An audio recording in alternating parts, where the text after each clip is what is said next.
Hello guys, good day everyone. I'm Viva Mascarados Vlog. Nagbibigay po ako ng mga tips and ideas and knowledge sharing na rin sa lahat ng mga bago at gusto magiging content creator dito sa YouTube. Just visit my YouTube channel Viva Mascarados Vlog.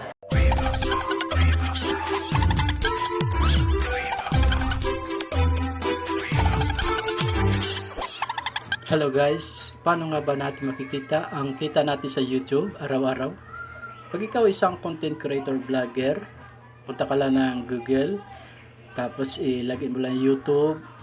Pag nasa YouTube ka na, punta mo yung i-click mo yung account mo sa taas na nakalagin or wala nakalagin, pwede kayo mag-login ng inyong YouTube channel.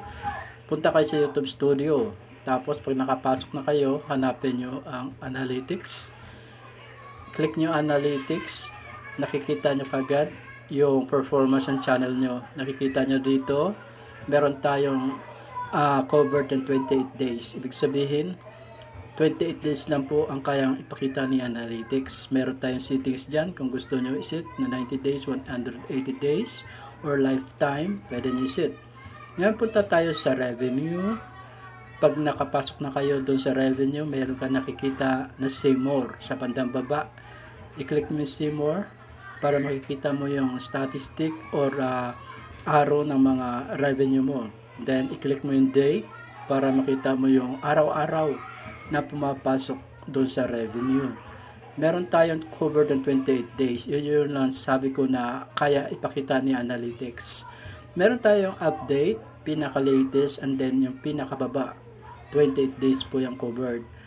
Ngayon, ang kita natin kahapon ay pumapasok na nung nakarang araw na live natin or upload videos. Kung meron man po tayo nakukuhang revenue, makikita mo dito, nag-a-upper everyday.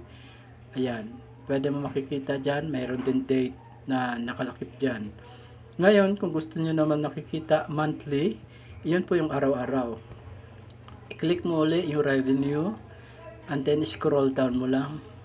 May makikita ka dyan monthly. 6 months po yung kayang ipapakita. No, by month. Meron kang latest. Meron kang nakaraan. Yung pinaka ilalim. Ngayon, pwede mo rin makikita yung CPM mo, cost per mil. Yung kwentahan kung magkano kita mo per 1,000 views. Yan, may makikita ka rin dyan. Tapos, meron ka rin dito makikita sa bandang baba kung ano po yung mga videos, upload videos mo, or live videos na merong nakukuhang revenue. Tapos meron din total dito sa CPM or cost per mil, sa views, and then sa transaction revenue. Dan po makikita lahat sa Analytics. Ngayon, kung gusto nyo naman malaman kung paano nyo makikita ang recommendation ni YouTube patungkol naman sa upload video nyo, kung anong oras kayo mag-premiere at mag-upload at kung anong oras kayo mag-live.